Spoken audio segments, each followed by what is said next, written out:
وہ مدد کرنے والا ہے. یقیناً کبھی کے دن بڑے ہوتے ہیں, کبھی کی راتیں بڑی ہوتی ہیں, کبھی دھوپ ہوتی ہے, کبھی چھاؤں ہوتی ہے, کبھی جناب بارش کا موسم ہوتا ہے. جس طرح اندھی بھی ہے, اپاہج بھی ہے, دیکھ بھی نہیں سکتی, موو بھی نہیں کر سکتی.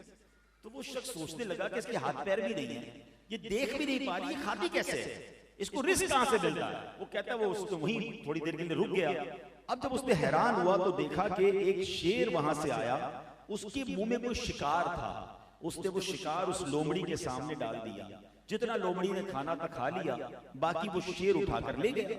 یہ شخص سوچنے لگا کہ جب رب کا ایسی قدرت ہے کہ یہ اندھی ہے, یہ اپاہج ہے, اور اس کے لیے شیر جناب کھانا لے کر آ رہا ہے, تو پھر میں تو اشرف المخلوقات ہوں, اب مجھے کمانے کی کیا ضرورت ہے, اب مجھے اسٹرگل کرنے کی کیا ضرورت ہے. وہ بندہ جا کر گھر پر بیٹھ گیا, اللہ اللہ کرنے لگا. پہلا دن گزرا, کوئی کھانا نہیں. دوسرا دن گزرا, کوئی روزی نہیں. تیسرا دن عبادت کرتے ہوئے گزر گیا, ایک ذرہ بھی کھانے کا نہ ملا, یہاں تک کہ وہ کمزور ہو گیا. اللہ اکبر. اس نے تڑپ کر اللہ کی بارگاہ میں فریاد کی, مولا میں اشرف المخلوقات, تو نے اس اندھی لومڑی کے لیے انتظام کر دیا, میں تو تیرا ذکر کر رہا ہوں. اللہ اکبر. اللہ کی طرف سے جواب کیا ملا, اے شخص تو نے لومڑی کو دیکھا تھا, کیا شیر کو نہیں دیکھا تھا؟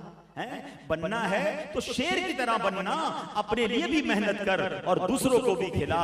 اللہ اکبر. اب اس کے ہوش ٹھکانے آئے کہ محنت مزدوری کرنا یہ رب کو پسندیدہ ہے. جو یہاں سمجھانا مقصود ہے نا, کام کاج سے اسلام نے نہیں روکا ہے, مگر سب کچھ کام کاج کو سمجھ لینا اور اسی کی فکر میں ہلکان ہوتے رہنا, اسی کی فکر میں ٹینشن میں رہنا, اور جناب ان وسوسوں کی وجہ سے اپنی فیملی کو بھی ٹینشن میں مبتلا کر دینا, یہ شریعت نہیں کہتی ہے. اللہ پر بھروسہ رکھیں, اپنی طرف سے کوشش پوری کریں, پھر اللہ پر چھوڑ دیں. وہ کارساز ہے, وہ مدد کرنے والا ہے. یقیناً کبھی کے دن بڑے ہوتے ہیں, کبھی کی راتیں بڑی ہوتی ہیں, کبھی دھوپ ہوتی ہے, کبھی چھاؤں ہوتی ہے, کبھی جناب بارش کا موسم ہوتا ہے. جس طرح موسم بدلتے ہیں اس طرح زندگی کے دور بھی بدلتے ہیں. کبھی آپ صحت مند ہوں گے, کبھی بخار بھی آ جائے گا, کبھی آپ بڑے مزے میں کاروبار میں ہوں گے, کبھی مشکل بھی آ جائے گی. یہ لائف اسی طرح گزرنی ہے. اب آپ ہر مشکل پر پریشان ہو جائیں, ہر مشکل پر ٹینشن میں آ جائیں گے تو زندگی اپنی بھی مشکل بنائیں گے, اپنے گھر والوں